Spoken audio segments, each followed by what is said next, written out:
Sicuramente qualcun altro arriverà nei prossimi minuti. Benvenuti, benvenute. No se asusten, voy a hablar en castellano. Y los invitados y las invitadas también. Bueno, estamos muy agradecidos por su participación numerosa para la charla de hoy.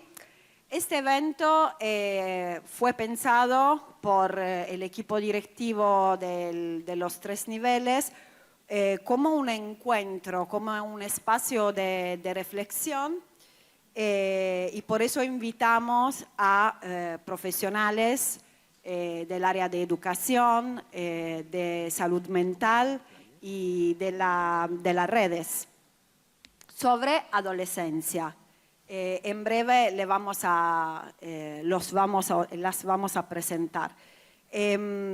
A través del tema de la serie queremos tomar un puntapié para hablar de esa etapa, de los desafíos, de los cambios que comporta y en particular en el día de hoy. Todos y todas fuimos adolescentes, lo hablamos mucho, ¿no? En las reuniones, más en el nivel de secundaria, pero bueno, está, digamos, en la charla cotidiana, ¿no? Con las familias, pero estamos viviendo en un mundo de alta complejidad y de cambios constantes. Entonces, desde la escuela sentimos la necesidad, como nos preocupamos y nos ocupamos, ¿no? También de la educación de los y las adolescentes, de acompañar la familia en esa etapa, dada la complejidad de los tiempos que vivimos, y de ofrecerle, por lo tanto, este espacio. Voy a ser muy breve para dejarle el espacio a los invitados y las invitadas que van a tener, digamos, un tiempo de presentación y después vamos a habilitar el espacio de diálogo y las preguntas. Yo voy a estar marcando el tiempo para que podamos, digamos, tener lo suficiente para hablar. Dejo la palabra a la profesora Victoria Moreno para la presentación de los ponentes. Gracias por venir. Gracias a ustedes también.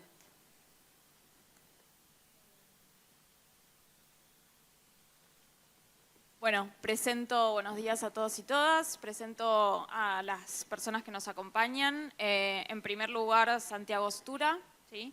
Es licenciado en Ciencias de la Comunicación por la Universidad de Buenos Aires, actualmente estudia la maestría en Comunicación y Cultura, también por la misma universidad, donde investiga temas vinculados a los entornos digitales, la arquitectura de los territorios virtuales y las prácticas culturales, lo vincular, la construcción de subjetividades y los ámbitos y formas de la conversación pública. Se desempeña como coordinador de comunicación institucional en Faro Digital y también es docente universitario y en institutos terciarios.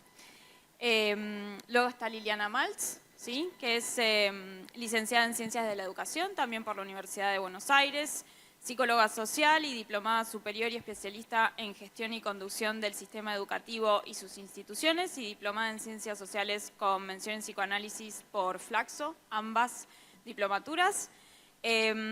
Autora de diversas publicaciones, una de ellas, Vaivenes de la Ternura, ESI en el nivel inicial, fue reconocido de interés para la promoción de los derechos de las mujeres, géneros y diversidades por la legislatura de la Ciudad Autónoma de Buenos Aires, y actualmente se desempeña como capacitadora y asesora externa en instituciones educativas del ámbito público y privado y en espacios comunitarios en temas referidos a la educación sexual integral y al vínculo entre familias y escuelas.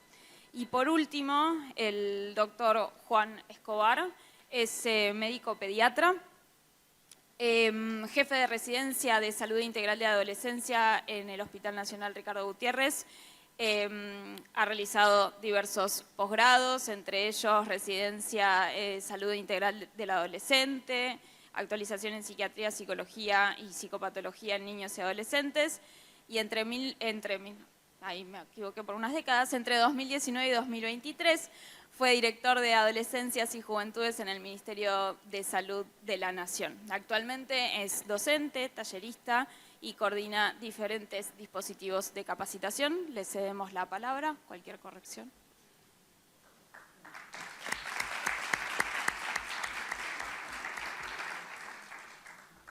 Bueno, ¿se escucha así, no? Bien, en principio agradecer a la escuela la invitación, agradecer también a ustedes que se hacen un rato en la vertiginosidad de estos tiempos para poder pensarnos, no solamente pensar las adolescencias, sino pensarnos cómo acompañarlas.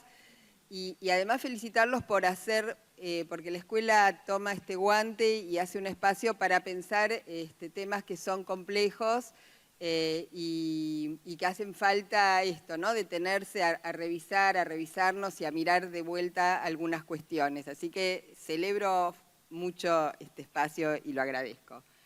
Seguramente nos pasó, o les pasó como a muchas personas, que a partir de la serie que nos incomodó, que nos alteró, que nos molestó, salieron muchísimas notas, ¿no? Desde diferentes perspectivas, y una se puso a leer, investigar, ¿no? Y siguen apareciendo notas, y está bueno pensar qué pasó ahí que nos molestó, que nos incomodó, que nos lleva a seguir leyendo cada nota que aparece en cualquier lado, a ver de qué trata esta nota sobre adolescencia.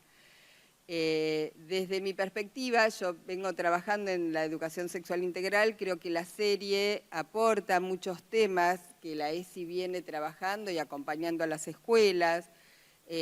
Una de las cuestiones que voy a abordar tiene que ver con el lugar de las personas adultas acompañando la sexualidad adolescente.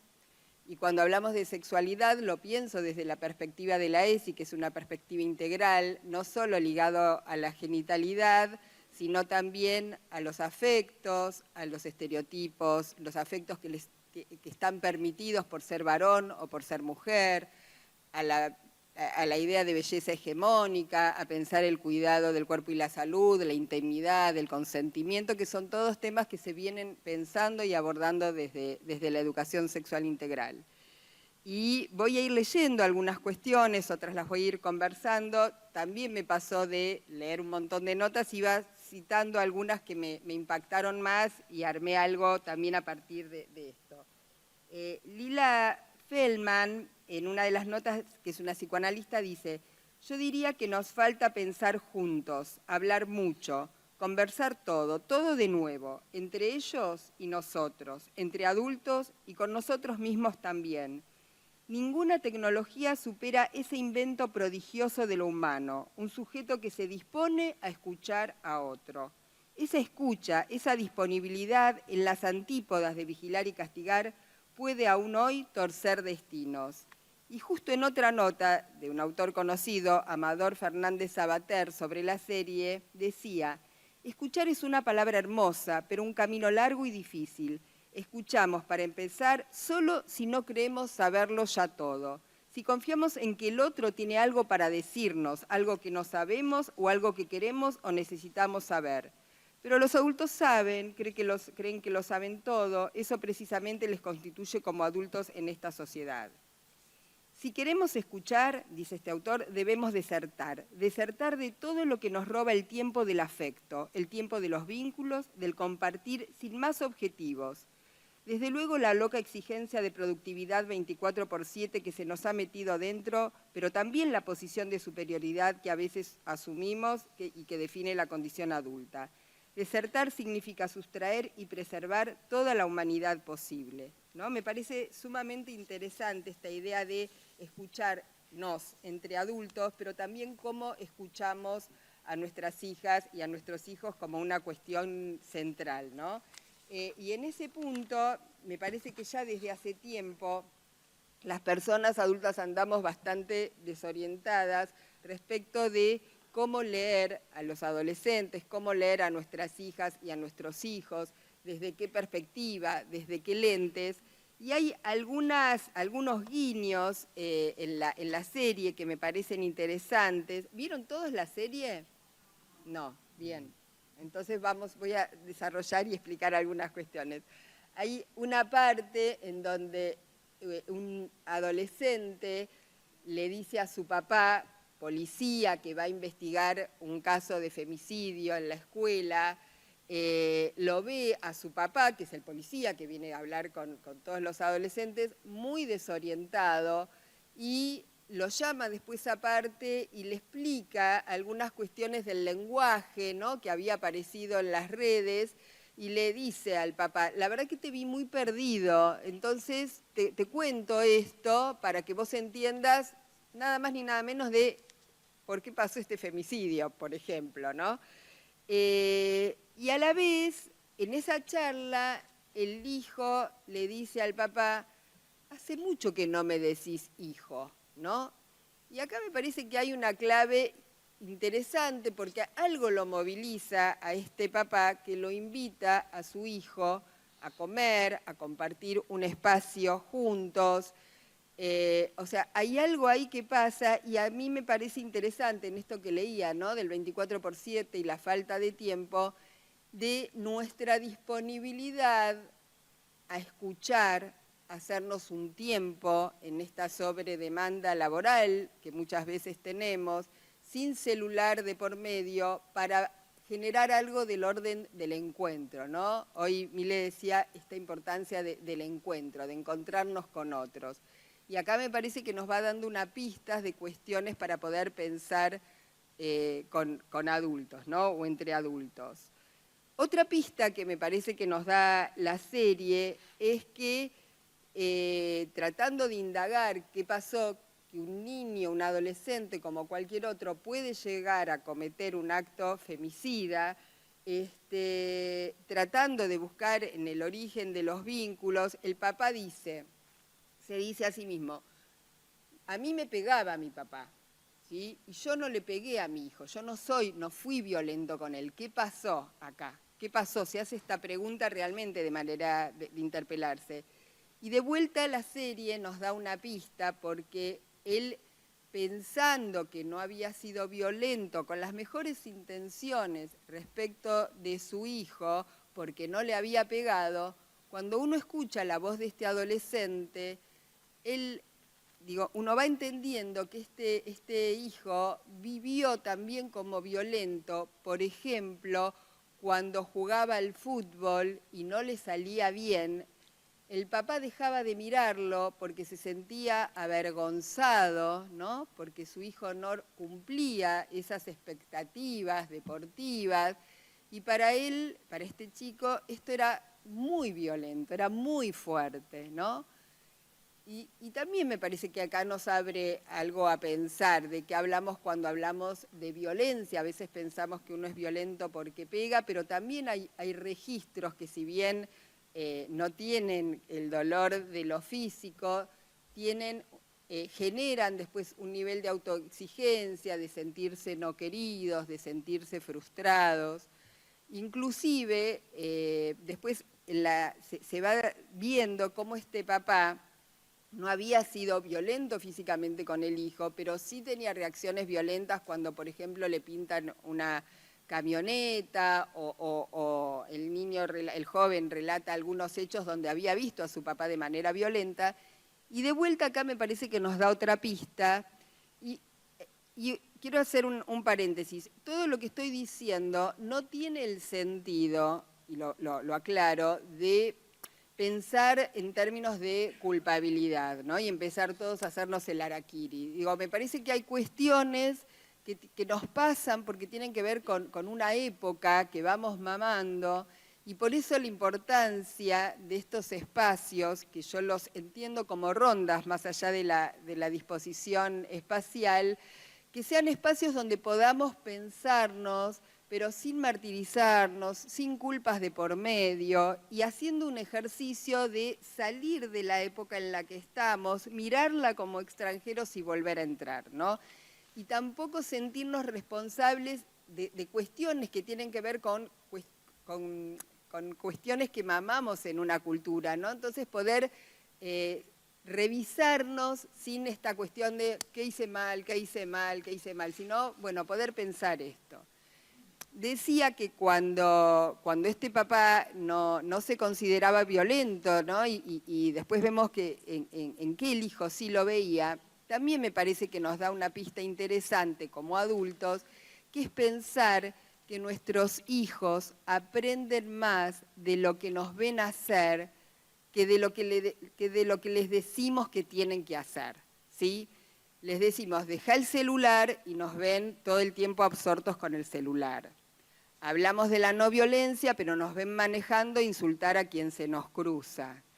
Nos ven criticar un modelo de belleza hegemónica, pero nos ven martirizadas haciendo dieta y sufriendo por una cana y le decimos, no, mi amor, vos estás hermosa, pero nos ven martirizadas bajo nuestra estética.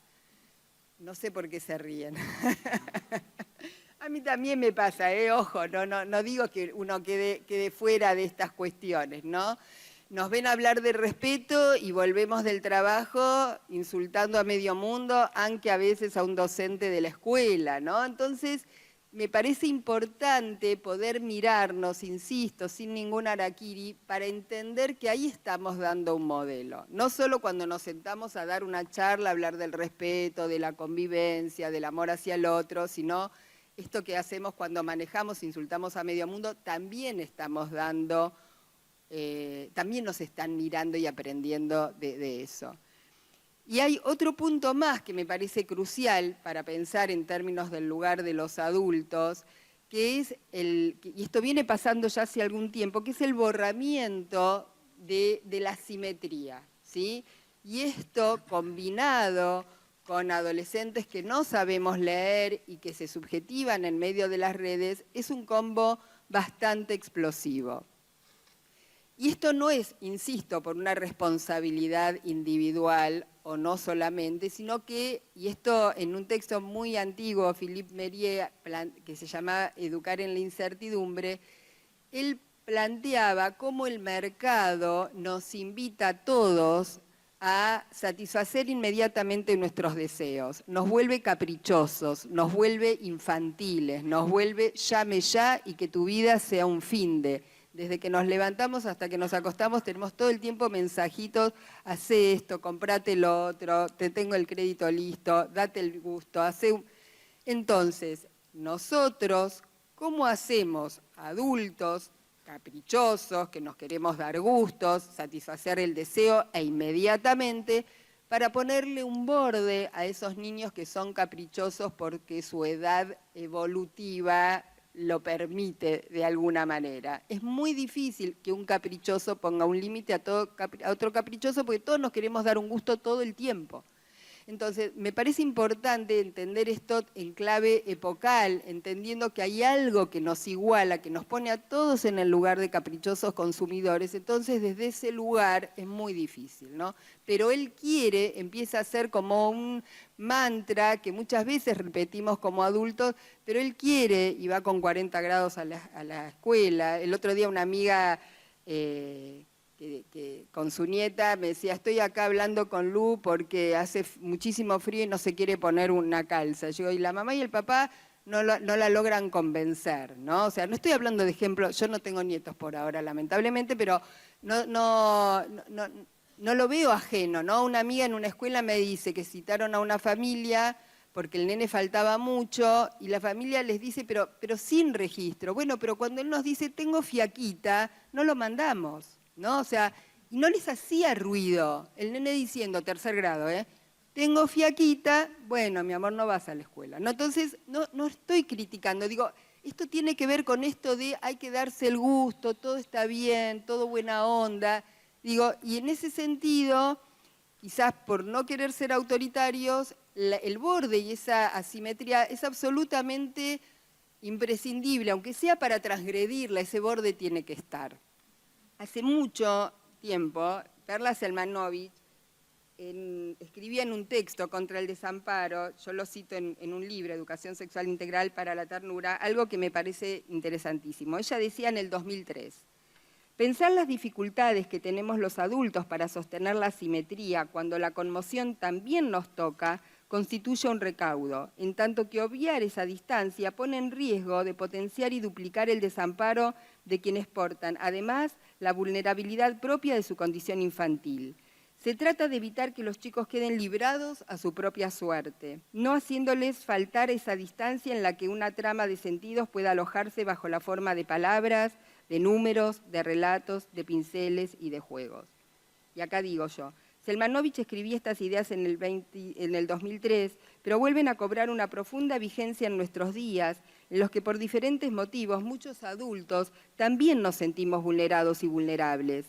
Esta autora propone, y necesitamos pensar en esto, no anteponer, y esta idea me parece fundamental, no anteponer nuestra propia vulnerabilidad a la de los chicos, encontrar espacios como estos en los que podamos pensarnos, parar la máquina y volvernos a mirar, sin culpas, sin patologizar modos de actuar que son producto de diversas variables de época, sociales, políticas, culturales, pero lo importante que es en este punto asumir nuestro lugar. Liliana, faltan 5 minutos. Bien. Hay otros temas que tienen que ver también con la educación sexual integral, el tema de cómo se constituyen las masculinidades, que no lo voy a desarrollar ahora, el tema del consentimiento, que tiene que ver con enseñarles desde edades muy tempranas estoy buscando algo, desde edades muy tempranas a poder decir que no, que mi cuerpo es mi cuerpo y nadie puede hacer algo que a mí no me gusta o que no me haga bien, pedirles permiso, inclusive como familias, pedirles permiso si vamos a compartir una foto, porque después nos sorprendemos que comparten una foto teniendo relaciones o de sus órganos genitales, pero nos ven como adultos y acá de vuelta sacar fotos de ellos sin permiso, fotos de lo que comemos, fotos de lo que hacemos, bueno, todo va para las redes. Tampoco lo voy a desarrollar esto porque lo va a desarrollar otro colega. Otro tema que no voy a desarrollar ahora porque ya cerramos, pero también el tema de la belleza hegemónica y la posibilidad de revisar mandatos de belleza que es cada vez más torturante y en esto las redes lo potencian, ¿no? Las selfies y los retoques hacen que en las redes circulen modelos absolutamente estereotipados de belleza y sin darnos cuenta promovemos y aceptamos y no nos damos cuenta que festejarle a las nenas un cumpleaños simulando un spa, por ejemplo, donde son lindas, son bellas desde los 5 años pintándose las uñas y estando como producidas, nos da gracia y no nos damos cuenta que estamos exacerbando la necesidad de ser miradas en la búsqueda desesperada de likes que después se transforma en la adolescencia, ¿no? Digo, hay muchas pistas, inclusive el tener una mirada crítica hacia la pornografía, pensando que siempre los chicos tienen acceso, por más que seamos mamás y papás controladores, está muy al alcance de la mano, y la ESI no es quien excita y sexualiza a las infancias, sino la pornografía. La ESI lo que hace es ayudar en las escuelas para que tengan una mirada crítica, ¿sí?, hacia la pornografía. Y cierro con otra frase que me gustó mucho de Marichu Seitún, que dice: Jamie es nuestro, dicen sus padres en el último capítulo. Cada uno de nuestros adolescentes es nuestro. No somos magos ni dioses omnipotentes. No vamos a poder salvarlos de todo lo que puede ocurrirles, pero la serie Adolescencia nos sacude, nos alerta, nos despierta, nos interpela, para que nos acordemos de mirar un poco más allá de lo visible y para que sigamos comprometidos en la tarea de acompañarlos a crecer. Muchas gracias. Gracias, Liliana. La palabra a Juan. Bueno. Sí.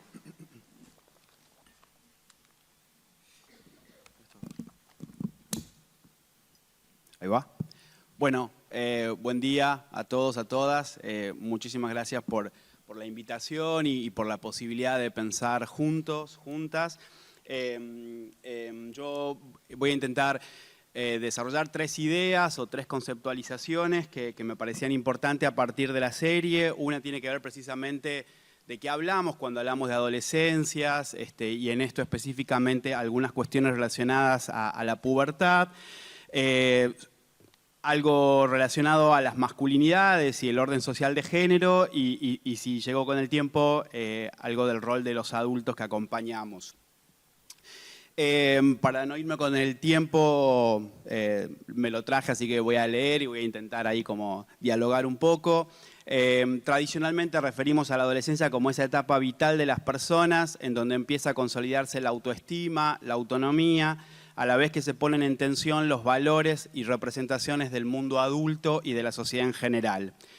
En nuestras sociedades occidentales, la adolescencia es un momento de ruptura, de metamorfosis, el comienzo de una entrada delicada a la edad adulta cuyos contornos siguen siendo poco precisos. Es verdad que la adolescencia y la juventud no son una sola, son múltiples, por supuesto, imagen del mundo adulto. No hay un arquetipo adolescente y por eso es importante no generalizar ni tampoco esencializar, sino que hay jóvenes, adolescentes marcados por su inscripción sexogenérica, de clase, del lugar donde viven, de sus orígenes, su pertenencia étnico-racial, su historia personal. Ningún joven se parece a otro u otra. Sin embargo, en las circunstancias sociales que vivimos actualmente, muchos rasgos son similares y vamos a intentar hablar de eso. Es un periodo de tanteo propicio para la experimentación de los roles, para la exploración del mundo circundante. Es una búsqueda íntima de sentido y de valores, la búsqueda de sus propias marcas, en palabras del sociólogo francés David Le Breton. La noción de crisis asociada a la adolescencia traduce esencialmente el contraste entre las aspiraciones que los chicos y las chicas tienen y las posibilidades de realización que le ofrece el mundo adulto. Y esto me parece que es clave, digamos, ¿no? Como para pensar también en la cuestión de la inequidad. Si nos situamos en la serie específicamente, es interesante pensar en la edad de Jamie, el protagonista. Tiene 13 años, está en plena pubertad. Ese periodo en donde los cambios corporales son el centro de la escena, los cuales irrumpen de manera súbita, con grandes modificaciones en poco tiempo, y en donde se produce un extrañamiento, no solo para los adolescentes, sino para el mundo adulto que está a su alrededor. De un momento a otro, ese niño, esa niña, ¿no?, que respondía a nuestras expectativas, que hacía lo que queríamos, de alguna manera se convierte en una persona que por momento no reconocemos, ¿no?, desde lo corporal, los olores, los comportamientos. Casualmente o no, es la edad en la que generalmente los varones dejan de acudir a los controles del sistema de salud. Mejor dicho, los dejan de llevar. Y vuelvo a esto de no generalizar, ¿no?, pero en general, y en la experiencia del sistema de salud y desde la pediatría, esto lo vemos permanentemente. Durante la primera y segunda infancia, la familia, los cuidadores llevan a sus hijos e hijas al control de salud, chequeo de vacunas, control de crecimiento, etcétera. Pero a partir de la adolescencia temprana caen los controles en varones en comparación con el de las niñas y adolescentes mujeres. El hito de la primera menstruación genera un proceso cuasi obligatorio de control de los cuerpos femeninos. Destaco esto porque de alguna manera nos transmite la idea de que los cuerpos femeninos deben ser controlados, cuidados, monitoreados, mientras que los cuerpos masculinos no. Salvo algunas excepciones, ¿no? No es infrecuente, por ejemplo, papás varones que traen a sus hijos a la consulta porque les preocupa el tamaño del pene, porque lo ven muy bajito y no creció todavía, ¿no? En estas cuestiones ahí tal vez nos prende alguna alarma. Y con esto, en esta diferencia también ahí de la cuestión del cuidado entre varones y mujeres, voy a ir entrando en la segunda idea que quiero compartir. Por ejemplo, sabemos con datos que trae la Encuesta Mundial de Salud Escolar o los que aporta la Dirección de Epidemiología e Información en Salud del Ministerio de Salud de la Nación, que los varones se pelean incluso de gravedad el doble que las mujeres, ¿no? Esta es la Encuesta Mundial de Salud Escolar, una encuesta que se hace en todo el país, es representativa, y en una de las preguntas que se hace, si se pelean, si han tenido alguna pelea de gravedad en el último año, los varones triplican casi a las chicas. Por el contrario, sentimientos de tristeza y soledad asociado a ideación suicida es mayor en las chicas que en los chicos. Si bien la adolescencia es una etapa relativamente sana desde el punto de vista biomédico, ¿no?, y esa es una de las cuestiones por las cuales también los controles se discontinúan en esta etapa de la vida, El 60% de las muertes en adolescentes y jóvenes ocurre por lo que se conoce como causas externas, que son las lesiones intencionales o no intencionales, autoinfligidas o infligidas por terceros, que en general están asociados a la violencia. Entonces, de ese 60% de muertes en adolescentes y jóvenes, el 70% ocurre en varones. Los varones sufren 3,5 veces más accidentes e incidentes viales. Se suicidan entre 2 y 3 veces más y sufren casi 5 veces más lesiones por agresiones que las mujeres. Estos datos epidemiológicos dan cuenta de tránsitos diferenciales en el proceso salud, enfermedad, cuidado para las personas asignadas mujeres, lo que va a establecer perfiles epidemiológicos diferentes, pero sobre todo diferentes formas de gestionar la enfermedad y de tramitar el malestar. Como dije al principio, el tránsito por esta etapa va a depender de múltiples factores, entre los cuales el orden social de género va a ser determinante. Desde que son niños les enseñamos a distinguir entre la actividad y la pasividad, la autosuficiencia y la dependencia, la razón y la emoción, la fortaleza y la debilidad, el honor y la vergüenza, la valentía y la cobardía, la dominación y la subordinación. Mientras que los primeros términos de estas dicotomías en general son deseables, ¿sí? Los segundos se asocian a la otredad femenina. Así se va construyendo una forma hegemónica o normativa de ser varón o masculinidad en oposición a las mujeres, pero también a otros varones que no alcancen el rango de tal. En relación a esto, hay una filósofa francesa, Elisabeth Badinter, que ella va a decir que el hombre o el hacerse hombre, el hacerse varón, va a responder a una cierta ortopedia. Vamos a ser tanto más varones en la medida en que no seamos ni parezcamos una mujer, un niño o un homosexual. Con lo cual, ¿no? Pensemos también en los discursos que damos a nuestros hijos, cuando un hijo viene de la escuela porque le pelearon y le decimos cómo te defendiste, no, todos los niños no lloran, todas estas cuestiones que se transmiten generacionalmente. Por supuesto que la masculinidad, como esta construcción identitaria, no viene con nuestros genitales, no tiene que ver con la testosterona, no tiene que ver con las hormonas, hay muchísimas investigaciones que dan cuenta de esto, sino que es una construcción social, histórica, política, situada, que tiene que ver precisamente, como decía, con este proceso de socialización de género, que se da no solo en el marco de la familia, sino también en el marco de la escuela, el sistema de salud, el Estado, todas las instituciones reproducen estos modos de ser y de estar para las mujeres y para los varones. Un punto importante en la construcción de la masculinidad y sobre todo en la etapa de la adolescencia es que quienes van a detentar mi masculinidad no son las mujeres, sino los otros varones, ¿no? A modo ahí como de un gran hermano. Estos varones van a decir qué tan hombre soy yo. Y estos varones no solo mis amigos, sino mi papá, mi tío, mi abuelo, etc., ¿no? Ellos van a ser los que van a avalar y van a reproducir muchas de las prácticas que son nocivas. Esto lo vemos reflejado en la homosocialización durante la adolescencia y juventud, en donde el grupo de pares es clave para la consolidación identitaria, pues los varones se demuestran y representan como tales frente a otros varones. ¿Quién mete más goles? ¿Quién la tiene más larga? ¿Quién estuvo con más chicas? Aunque tengan que inventar para decir que yo ya di un primer beso, por ejemplo. El silencio y la complicidad frente a un chiste sexista u homofóbico o ante el acoso callejero. Bueno, Liliana traía esta imagen en donde el padre de Eddie siente vergüenza porque el hijo no es bueno jugando al fútbol, ¿no? En esta cuestión, pensemos en un campo de rugby o en un campo de fútbol, la arenga que hace un padre con un hijo que no juega bien, por ejemplo, ¿no? Y qué hacemos los otros padres que estamos ahí al lado. Esta socialización de género no nos hace diferentes, sino que también obviamente nos hace desiguales. Nuestras culturas otorgan diferentes oportunidades a varones y a mujeres, dando mayor valorización a lo masculino. Entonces, este modelo hegemónico de socialización va a ir, de la mano con cierta internalización desde chicos de que ser varón es ser importante, o por lo menos más importante que ser mujer.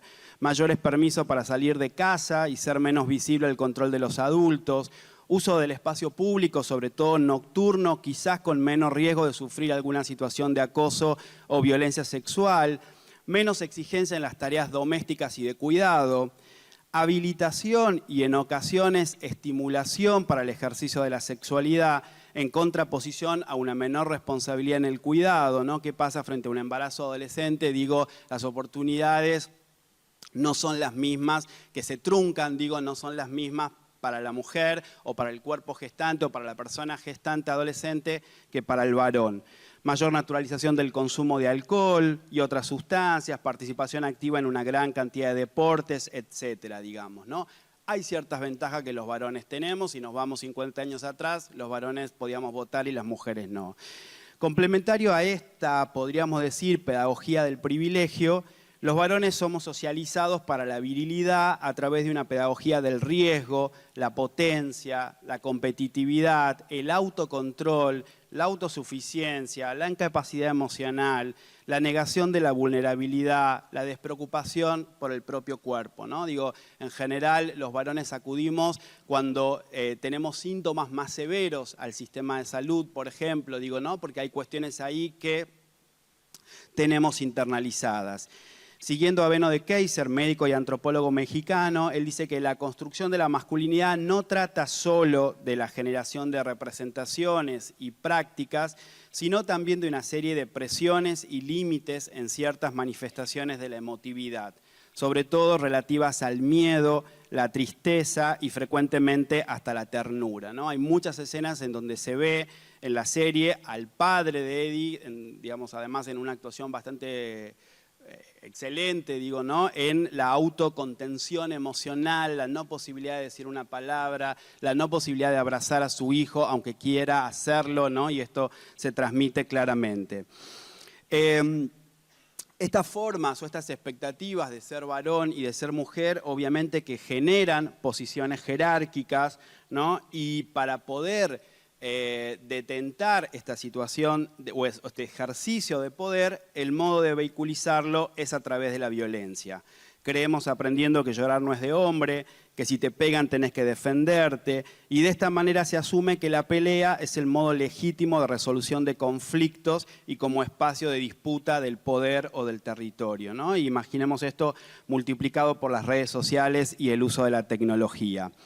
Por otra parte, y esto también me parece importante, la masculinidad no es única, ¿no? No es que todos los que somos socializados varones vamos a tener el mismo modo de ejercer nuestra masculinidad, sino que también hay una estructura interna de poder. Por ejemplo, la masculinidad de varones de pueblos originarios o de sectores empobrecidos está en posición de subordinación respecto a lo de varones blancos y de clase alta, la de varones trans respecto a la de varones cisgéneros, las de varones homosexuales a la de varones heterosexuales, la de varones adultos frente a niños y adolescentes, la de varones con discapacidad frente a otros sin aparente discapacidad. Y acá podemos pensar en esto que sucede con los virgos o los incels, ¿no? Que es este concepto que trae la serie también de estos célibes involuntarios solamente por el hecho de que las mujeres no le dan bolilla, digamos, ¿no? Y no son ganadores. Digo, en los colegios, hasta el día de hoy, las aulas se dividen entre los virgos y los no virgos, y claramente los virgos son los perdedores, digamos, ¿no? Santiago, faltan 5 minutos. Dale. En los últimos años, los movimientos de mujeres y de la diversidad sexual han puesto en jaque este ejercicio de la masculinidad y eso ha exigido un reposicionamiento de los varones, el movimiento Ni Una Menos, el no es no, el orgullo, la exigencia de la ESI en las escuelas, los escraches en las escuelas secundarias, el debate en relación al aborto y a la autonomía entre los cuerpos, digo, han puesto en tensión este modo de socialización. En consonancia, una pregunta que quería hacer era cómo pasar de este modelo hegemónico de masculinidad en el que hemos sido criados a uno que reconozca la posibilidad de experimentar masculinidades equitativas y diversas, cómo pasar del uso de la fuerza a la empatía, de la dominación al respeto, de los roles tradicionales a otros de mayor cuidado, cómo hacer para no ver la posibilidad de cambio como algo amenazador, feminizante o antinatural, digamos, ¿no? Y la verdad es que lo que nos muestra el contexto actual, el contexto mundial, con este auge de las ultraderechas, de los movimientos conservadores, ¿no? Otro concepto que también ha dado vuelta a partir de la serie tiene que ver con esto de la manósfera o la machósfera, que son un sitio a nivel mundial en donde hay discursos antifeminismo, en donde nos dicen a los varones cómo tenemos que tener cuerpos ganadores, cómo que tenemos que tener éxito en las citas y además los motivos por los cuales debemos odiar a las mujeres y a las diversidades. Y esto es un desafío para trabajar con nuestros hijos varones, para trabajar entre nosotros, adultos varones, también por supuesto con las chicas, ¿no? Y por último, esta cuestión en relación al rol de los adultos, ¿no? Si hay algo que queda claro en la serie es el gran desconcierto de las personas adultas frente a este mundo adolescente que desconocen o temen, produciéndose una ruptura generacional. La irrupción de la adolescencia o de la juventud históricamente produjo un quiebre generacional, pero creo que por esto que también traía Liliana en relación a adultos juvenilizados, ¿no? Hay algo ahí de la asimetría que se rompió y es complejo, porque los chicos necesitan un adulto que nos ponga el límite y que sea una referencia hacia donde nosotros queremos llegar. Los discursos de la modernidad, de hacer una carrera, de tener un trabajo, jubilarnos, casarnos, etcétera, ha desaparecido. Los pibes buscan otras cuestiones también en relación a lo vocacional, a lo laboral, al proyecto de vida, ¿no? Adolescentes full life con las pantallas, desconectados de los adultos y viceversa, y además instituciones estalladas que no logran comprender. Hay un momento en donde el policía dice, está en la escuela, es mejor estar afuera, ya que aquí es imposible aprender. Entonces, al mismo tiempo, una sociedad cada vez más violenta que intenta pacificar con la vigilancia del encierro, ¿no? Ya sea en la cárcel, y volvemos acá a poner en tensión el debate por la baja de la edad de punibilidad, por ejemplo, y claramente no es la salida, o la habitación, ¿no? Los padres de Jamie en un momento dicen, pensaban que estaba seguro estando con su celular dentro del cuarto. Entonces, una pregunta que quizá nos sirva es cómo acompañar entre el control y el cuidado, ¿no? Hay una psicóloga de una ONG que se llama Intercambios, que trabaja todo el tema de consumo de sustancias, y ella usa una palabra, y con esto cierro, permiso-control, ¿no? Toda junta. A veces sí, a veces no, en este momento sí, en este momento no. Obvio que no es sencillo, pero es necesario, la necesidad siempre del límite sin confundirlo con el autoritarismo. Bueno, gracias. Muchas gracias, Juan. Santiago. Hola, hola. Bueno, en primer lugar también, muchas gracias al colegio por la iniciativa, por la invitación, a todas las familias por estar acá, a Liliana, Juan. Un montón de cosas súper interesantes que fueron planteando y que dialogan con temas que trabajamos en Faro Digital y que son parte de la trayectoria que venimos llevando adelante al momento de pensar temas de época, temas actuales, pero también trazados por una coyuntura que tiene como telón de fondo un proceso de digitalización, de plataformización de nuestras experiencias cotidianas, y nosotros en ese sentido insistimos mucho en mirar y jerarquizar, por un lado, lo que sucede con las arquitecturas de los entornos digitales. Tratamos de estudiar y de mirar en detalle cuál es el desarrollo de las plataformas, cuál es el desarrollo de las distintas redes sociales, de las plataformas de contenido audiovisual, de los distintos dispositivos tecnológicos, de las pantallas, pero inmediatamente prestar mucha atención también a cuál es la práctica social, qué hacemos los sujetos, qué hacemos las personas en esas plataformas. Y ahí un montón de cuestiones que comentaban Liliana y Juan tienen una relevancia central para pensarnos hoy y para tratar de comprender hoy qué diagnóstico podemos construir. En principio, una de las cuestiones que planteamos, o dos dicotomías de las que queremos salir, tienen que ver con los dispositivos disponen, ¿no? Un dispositivo tecnológico viene a generar o a disponer un tipo de uso particular que está dado por su diseño.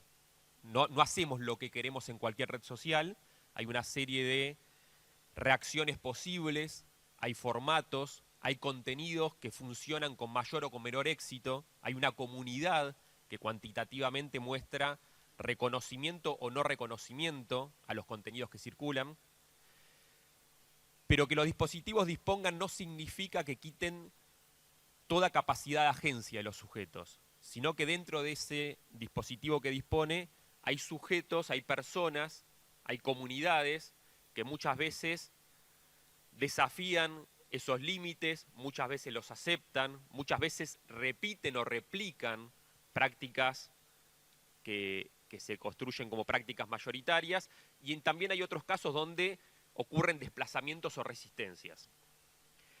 Y otra de las dicotomías que nos parece siempre importante charlar, sobre todo cuando hablamos entre adultos de estos temas, tiene que ver con salir de la dicotomía de vida real por un carril y vida virtual por otro, como si fueran dos carriles distintos.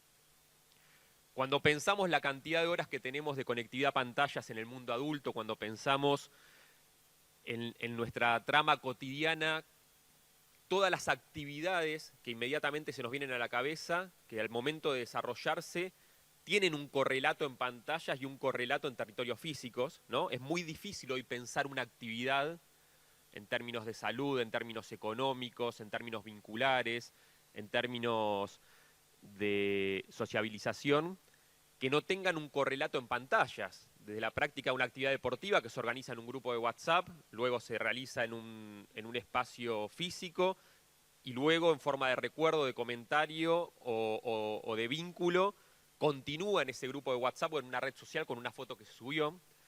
Nos pasa en las dinámicas laborales, nos pasa en las dinámicas sanitarias, ¿no? Sacar un turno a través de una pantalla, tener la consulta, que también en muchos casos es a través de videollamada hoy, o no, o presencial. Nos mandan a hacer un estudio para el cual volvemos a la pantalla y nos llega el resultado por pantalla para luego ir a ver al médico o la doctora en la presencialidad. Entonces, pensamos una vida real habitada en territorios físicos y territorios digitales.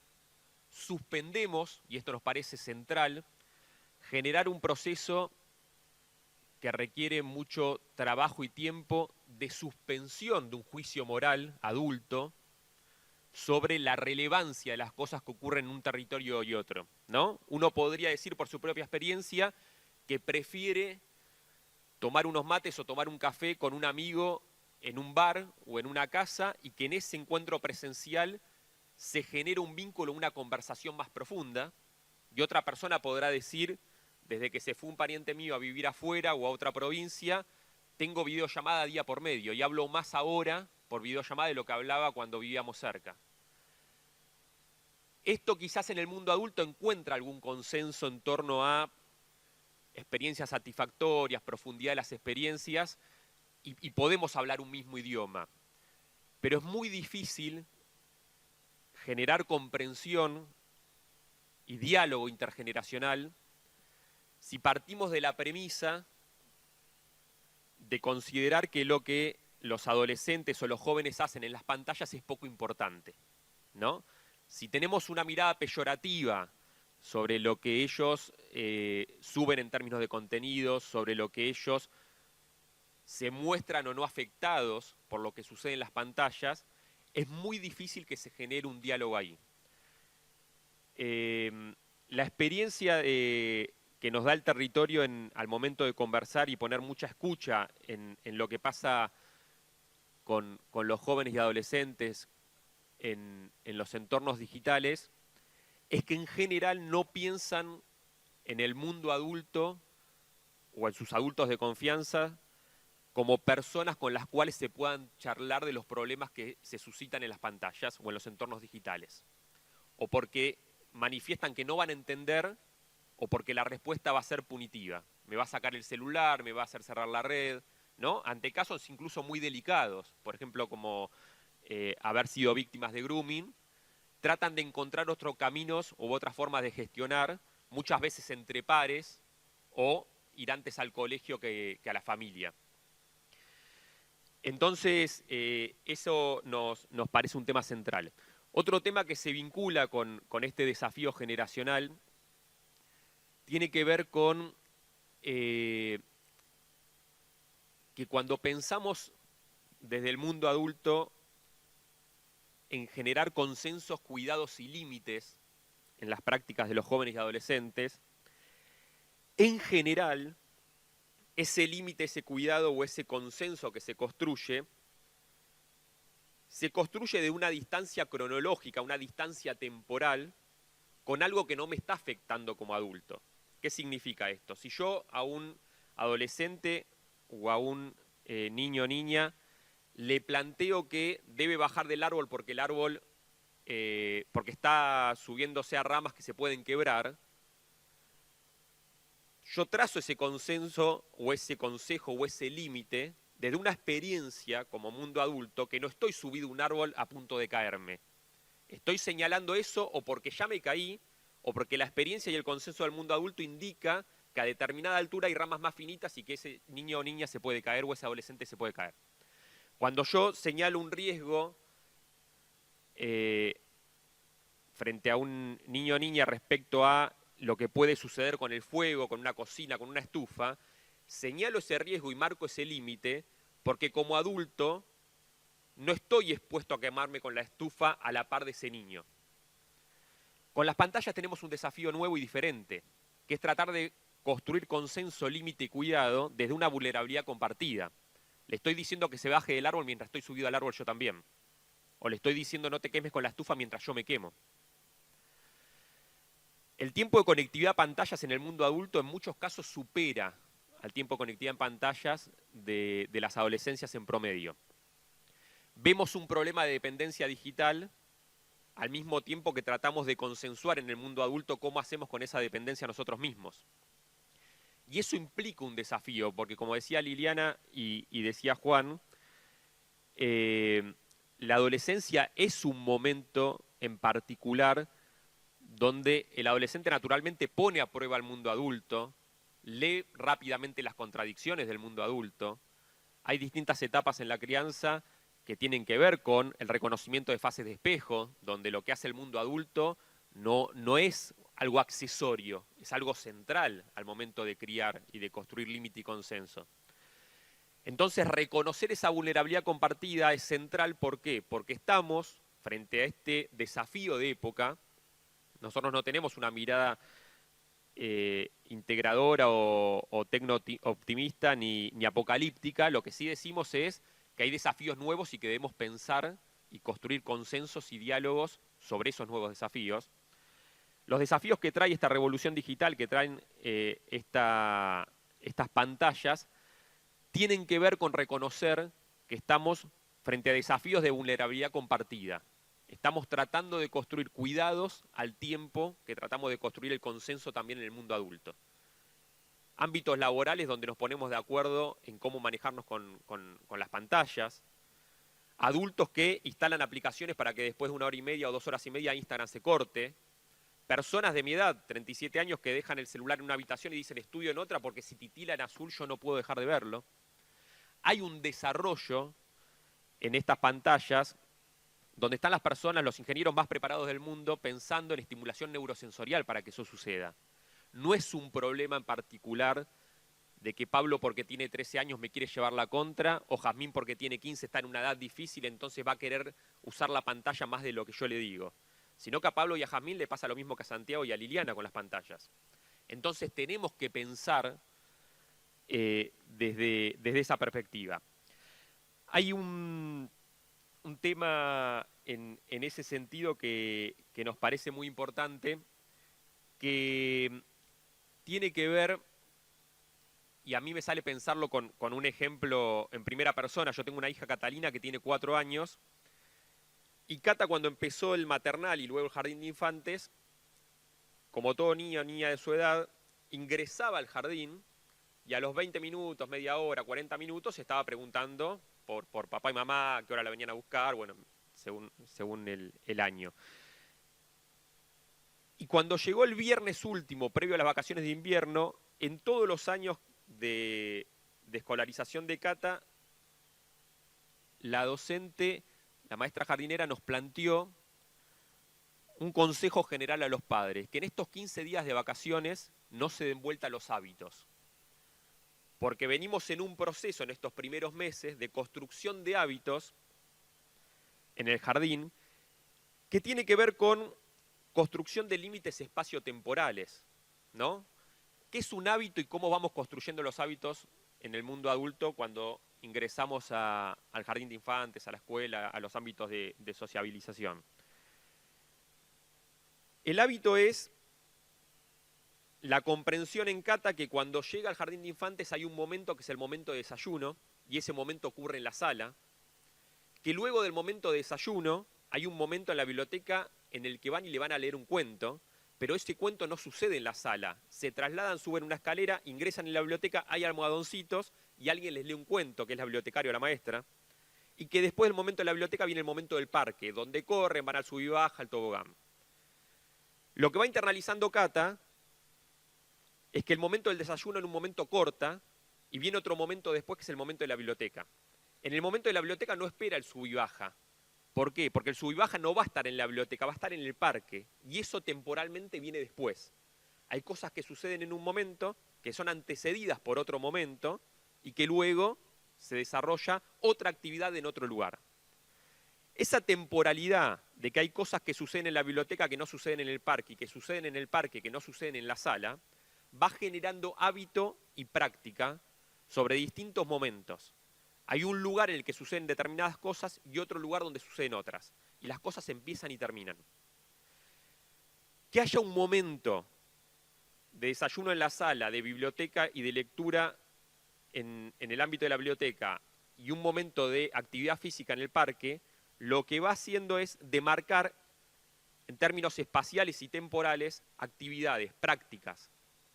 Cata puede ponerle palabras, si nosotros le preguntamos y generamos una conversación, a cosas que le gustaron y no le gustaron que sucedieron en la biblioteca. ¿Por qué? Porque hay un momento no biblioteca en el que se habla de lo que pasa en la biblioteca. Puede generar un límite espacio-temporal y podemos generar conversación sobre lo que ya sucedió. En los entornos digitales esto se presenta en forma de desafío, porque una de las características de la arquitectura de los entornos digitales es el proceso de continuidad. Gmail no corta el viernes y abre el lunes. TikTok no corta a las 10 de la noche y abre a las 8 de la mañana. WhatsApp no funciona en mi casa y deja de funcionar cuando salgo a la calle. Todas las plataformas, todos los entornos digitales, tienen un proceso de continuidad las 24 horas del día, los 7 días de la semana, los 365 días del año. Esto genera un desafío central para la conversación intergeneracional. ¿Por qué? ¿Cómo hablo de un malestar en determinado territorio digital si ese territorio digital no tiene corte? ¿Cómo hablo de lo bueno y lo malo que me pasa en TikTok si no hay un momento no TikTok? Y tenemos que pensar este tema y este desafío porque en la actualidad nos enfrentamos, dice Pablo Semán, un antropólogo al que seguimos bastante, nos enfrentamos en esto de leer las crisis de autoridad, ¿no? Como signo de época. Pablo Semán dice que hay una crisis de autoridad cognitiva en muchas instituciones, porque el flujo de información supera ampliamente en velocidad y en vértigo a la capacidad de análisis y de puesta en palabra de eso. Y cuando pensamos en esa crisis de autoridad cognitiva de las instituciones, estamos hablando precisamente de lo que se ve en la serie. Se ve a distintas instituciones, al colegio, a la familia, a la institución estatal en su fase punitiva o investigadora, estando en crisis de comprensión con lo que está sucediendo en el mundo adolescente. Hay un fuera de radar. ¿Por qué? Y acá hay algo que también se presenta como un mito, un desafío. Que los entornos digitales tengan características diferentes a los entornos físicos o que se transformen a mucha velocidad y las prácticas que se sucedan allí adquieran nuevas características, no implica que los problemas hayan cambiado del todo. Como decía Pablo recién y Liliana recién, en la serie una de las cuestiones que vemos, por ejemplo, de manera central es cómo se gestiona el rechazo en la adolescencia. La gestión del rechazo en la adolescencia es un problema histórico. no es un problema que surge por las redes sociales. Lo que tiene es un ámbito de gestión distinta. Y si no comprendemos las reglas de funcionamiento de ese ámbito de gestión, vamos a estar más lejos de comprender o de intervenir o de poder dialogar, vamos a tener mayor distancia, va a haber un fuera de radar de los ámbitos en que nuestros hijos e hijas procesan o gestionan el rechazo, las expectativas, los dolores, los malestares, la construcción de horizonte, de subjetividad. Por eso la relevancia de pensar a los entornos digitales como entornos reales. No porque vengan a suplantar a los entornos físicos, sino porque hay un montón de cosas que se empiezan a gestionar ahí, que si tenemos un desconocimiento total de lo que sucede, nos va a pasar lo que pasa mucho en la actualidad. Muchos adultos, muchas personas adultas, pensando que los adolescentes hacen cosas en las redes que no hacen. Esa distancia es algo central y el proceso de diagnóstico-comprensión es parte de la solución de la problemática. Se genera un alivio muy grande cuando uno comprende el problema. Les cuento un ejemplo muy concreto. A nosotros, hace 2 años y medio, 3 años, nos convocan de algunos colegios y algunas familias que observaban en alumnos y alumnas adolescentes, en hijos e hijas adolescentes, que utilizaban en conversaciones entre pares, se me vino ahora el ejemplo, utilizaban en conversaciones entre pares términos vinculados a la salud mental como adjetivos. Hoy me desperté recontra esquizo, vos sos bipolar, ella está depre, ¿no? Palabras que en mi generación son palabras escuchadas, pero que en general esperábamos la intervención de algún profesional para poner, digo, no era un cartelito que se colgaba gratuitamente. Y para otras generaciones más grandes era un tema tabú directamente la salud mental. Uno podría decir, desde una mirada optimista, está bueno que la adolescencia tenga una conversación sobre temas de salud mental más abierta, y eso es algo que sucede. Pero también suena fuerte, ¿no? ¿Qué hace cada chico con ese cartelito? Un chico que se colgó el cartelito de soy bipolar, o que él es esquizofrénico, ¿qué hace a partir de ese cartelito que se colgó? Cuando apareció esa problemática, fuimos a ver algunos estudios sobre escucha de la conversación pública en los entornos digitales. Son estudios que se hacen sobre la conversación publicada en los territorios digitales, no sobre conversaciones privadas, sino sobre lo que circula. Y nos aparecía como con zonas rojas, zonas más calientes alrededor de TikTok y más frío alrededor de Instagram y WhatsApp. Eso nos daba un indicio. Escuelas y familias que decían, tengo adolescentes hablando, colgándose cartelitos, usando como adjetivos términos de salud mental, y estudios que nos decían esto sucede más en TikTok que en otras redes. 5 minutos. Bien, con este ejemplo cierro. Quienes estudiamos estos temas a TikTok lo veníamos pensando y lo pensamos siempre como una red social, en un Boca River con Instagram, ¿no? Modificaciones que hacían, duración de los videos, 15 segundos, 30 segundos, reacciones. Eran 2 redes sociales que competían, TikTok con una participación en la franja etaria menor, con más participación de adolescentes, e Instagram con jóvenes adultos y jóvenes. Había algo que no nos cerraba, ¿no? Chicos y chicas hablando y usando como adjetivos términos de salud mental, y eso sucedía en TikTok. Nos faltaba algo. Escuchamos, TikTok no tiene representantes en América Latina y en Argentina, TikTok es China, el resto de las aplicaciones es Spotify sueca y el resto, la gran mayoría, son norteamericanas. Esto no es una carga valorativa ni de juicio, pero no hay una oficina acá donde con la que dialogamos quienes estudiamos estos temas o trabajamos estos temas en términos de saber qué están pensando o por dónde va el desarrollo. Pero en un congreso en Europa, uno de los representantes de TikTok, hablando de su modelo de negocios 2030, dijo, nosotros que somos una plataforma de contenidos de comunicación audiovisual. Para nosotros fue todo un cimbronazo. Ellos estaban pensando como Netflix o como YouTube y nosotros estábamos pensando como Instagram. Un primer desplazamiento en cómo se piensa la arquitectura. Cuando fuimos a territorio a conversar con pibes y pibas, docentes, sobre estos temas, lo que nos empezó a aparecer de manera muy constante ese año y continuó después, y ahora está migrando hacia las inteligencias artificiales, es que los chicos y chicas usaban TikTok como buscador. TikTokeaban cosas. Cómo preparar una tarta de manzana, cómo ponerle la cadena a mi bicicleta. ¿Qué pasa si mi amiga está triste y hace 2 días no sale de la habitación? Desde las preguntas más profundas hasta preguntas de tutoriales.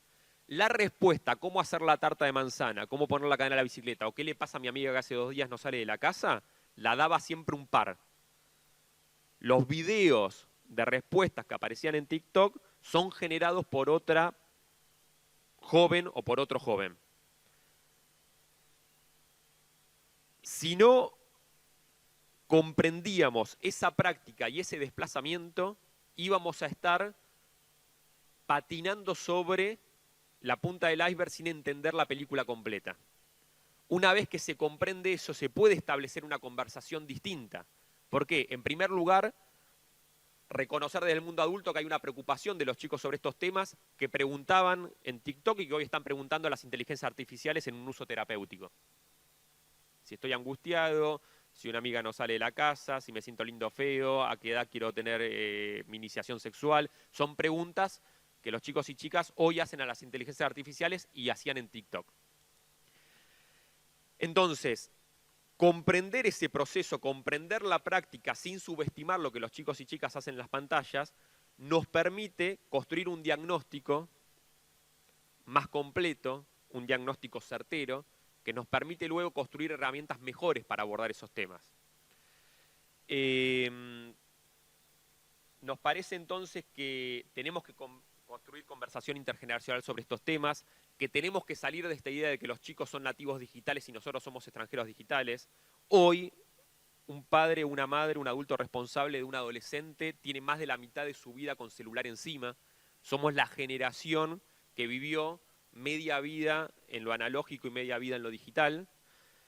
Y quienes piensan y desarrollan esos territorios están más cerca de nuestra edad que la edad de los chicos, ¿no? Las personas que conducen estas empresas que desarrollan las plataformas que los chicos y chicas habitan en los territorios digitales tienen más cerca de 40, 45 años que de 15.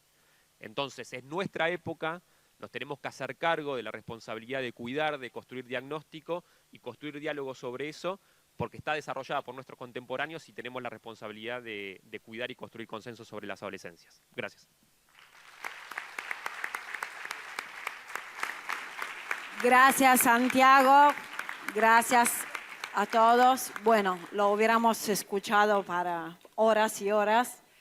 A partir de ahora abrimos un espacio de preguntas, informaciones, diálogo. Justamente pensamos de limitar el tiempo de la exposición para generar ese encuentro.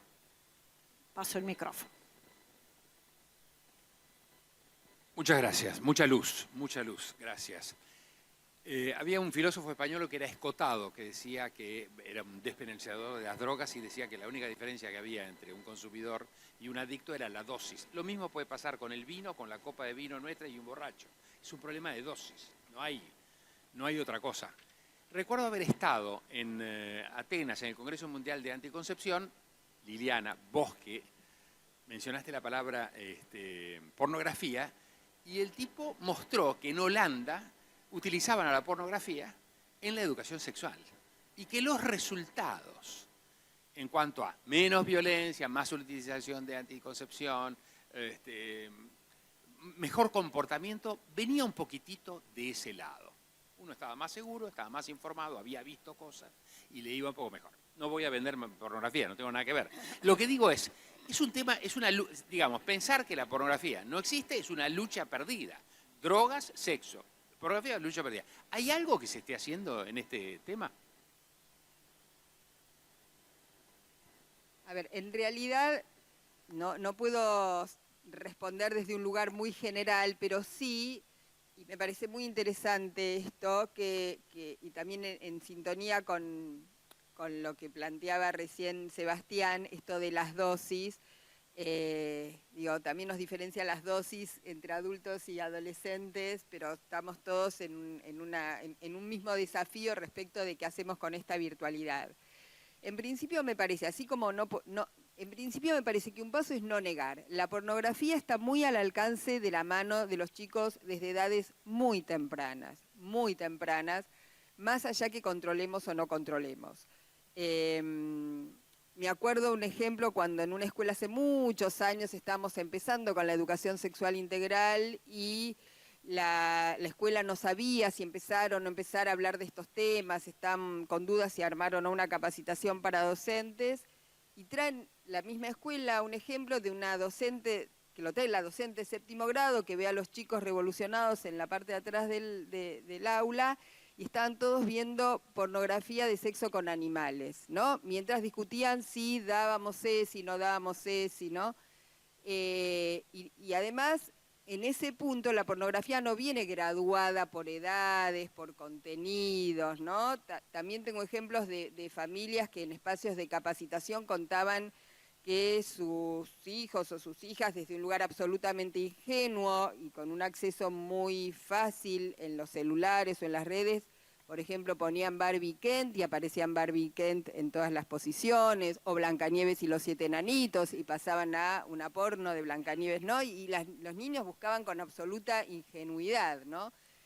Entonces, en principio me parece importante no negar que nuestra hija, nuestro hijo tiene ese acceso, aunque controlemos, etcétera, y que lo mejor que podemos hacer es hablar de esto, advertir, explicar, porque la pornografía no es que vamos a ser todos pacatos, pero tiene contenidos y ligado a lo que decía Juan, de estereotipos de género, que después inhiben a los adolescentes porque si no tengo este tamaño o no tengo tantos orgasmos, yo no sirvo, o situaciones de violencia, ¿no?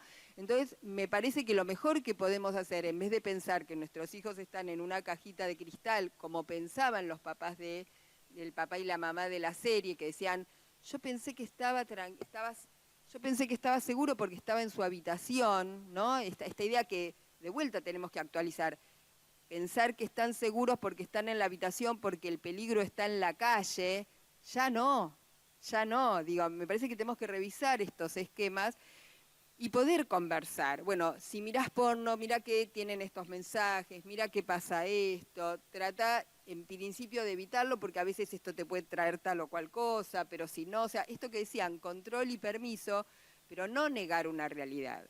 Y defensora de la educación sexual integral, cuando muchas familias dicen, pero esto los va a excitar, no, lo que los excita a los pies es la pornografía al alcance de la mano, el no poner palabras a lo que les pasa, la demanda de consumo excita, ¿no? Estamos en un momento donde vamos a comprar esto y vamos a... Esto, digo, entonces me parece importante tener claras estas diferencias y como adultos en las escuelas y familias, que esto sea parte de una conversación, ¿sí? Yo ahí también una cosita, buen ejemplo, digo, desafío para pensarlo. Nosotros también, cuando trabajamos con adolescentes, trabajamos con la estrategia de reducción de riesgos y daños, por ejemplo, es una estrategia que también se usaba, por ejemplo, para el tema del acceso al aborto cuando todavía no había ley, o con el consumo de sustancias, ¿no? Digo, uno podría decirle a los chicos, bueno, la verdad es que lo mejor es que no consumas o que retardes la edad de inicio del consumo o dependiendo qué. Ahora, evitar que lo hagan y la verdad que es bastante difícil y esto lo sabemos, ¿no? Entonces, también, bueno, hay algunas estrategias del tipo, bueno, si vas a consumir, ¿no? Al menos tenés que saber esto, digo. Y ahí también me parece que el rol de los adultos es clave en el término en qué avalamos y qué no avalamos, por ejemplo, ¿no? Una práctica que se dio muy frecuentemente en la década del 2001, que fue la previa, ¿no? Juntarse a tomar en las casas antes de ir al boliche, tuvo que ver con la crisis económica. Era más barato hacer una vaquita, tomar en la casa y recién ir al boliche ya un poco escabiado, porque ahí vamos a gastar menos, digamos. Ahora, ¿quién estaba en esa casa? ¿Quién compraba la bebida? ¿Quién habilitaba ese espacio de previa? ¿No? Digo, el UPD, el último primer día. Es una práctica que hace 10 años ni la escuchábamos. Hoy los padres organizan los UPD de los hijos, digamos, ¿no? Entonces, me parece que también hay una cuestión en donde hasta dónde se permite, hasta dónde no, ¿no? Y frente a la pornografía me parece que es clave también pensar esto que decía Liliana, bueno, dar herramientas de que los chicos, poner en tensión, digo, de que esto circula y que de alguna manera hay herramientas que los pibes tienen que saber que no son así, o que por lo menos lo que se muestra ahí no es real, son actores, los tamaños no son los reales, un orgasmo no dura 15 minutos, digo, cuestiones que sino también, ¿no?, generan una fantasía irreal que después se transforma en ansiedad o en cuestiones que tienen que ver o ponen en tensión el consentimiento en las relaciones sexuales, y además siempre mirarlo con los lentes de género, digamos, ¿no? O sea, en este sentido decir, bueno, ¿qué posiciones tienen las mujeres y qué posiciones tienen los varones también en la pornografía, digamos? Me parece que esto también es clave, ¿no?, para pensar. Hace unos años de un colegio judío nos llamaron a una profesional del hospital de clínicas, y yo estaba en el ministerio, para dar unos talleres porque un pibito de 11 años había tocado la cola a su compañera, ¿no? Y eso había generado mucha... Entonces, bueno, hacemos el taller, trabajamos, yo trabajo con los varones, ella con las mujeres, como una estrategia inicial, y el pibito en un momento me pregunta si yo había ido a un prostíbulo. Entonces le digo, bueno, ¿sabés qué es un prostíbulo, no? Bueno, él había estado jugando un videojuego con su papá en donde una de las escenas del videojuego es pasar por un prostíbulo, digamos, ¿no? Entonces, digo, siempre está o no la mirada del mundo adulto acompañando o no a los pibes, digamos, ¿no? En este sentido y en el ejercicio de la sexualidad también, así que me parece que eso también es muy importante tenerlo en cuenta. Perdón, y agregaría el no uso del preservativo, digo, también No como uso el un modelo preservativo. fundamental en relación a... Sí, sí, sí. ¿Se escucha? Ahí está. Bueno, muchas gracias. La verdad que mucho aprendizaje. También me quedaría horas escuchando. Quería hacer un par de consultas en relación a esto que decías recién. ¿Cuáles son los dispositivos que funcionan para trabajar con ellos? Si el taller, si la charla, si eso sigue funcionando. Por un lado, con los adolescentes. Y también sugerencias, tips, para conversar entre adultos, ¿no? Digo, creo que muchos compartimos las preocupaciones, muchos vemos cosas que nos preocupan, pero otros que son parte de la misma comunidad no. Celebro la diversidad, la pluralidad, me parece que es por ahí. Pero me preocupa un poco venir a estos espacios y un poco que siempre somos los mismos, ¿no? Y bueno, y un grado está constituido por 20 personas o más y hay 5, ¿no? Entonces, ¿cómo hacer para involucrar, para generar esa conversación, para tener ese espacio de diálogo y compartir preocupaciones y también saber si es necesario generar consensos para en comunidad educar a los chicos con estas cosas que ustedes están diciendo o si cada uno desde su lugar lo que haga es suficiente?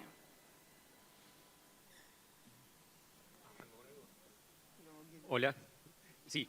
No, algo en relación a eso, a los formatos.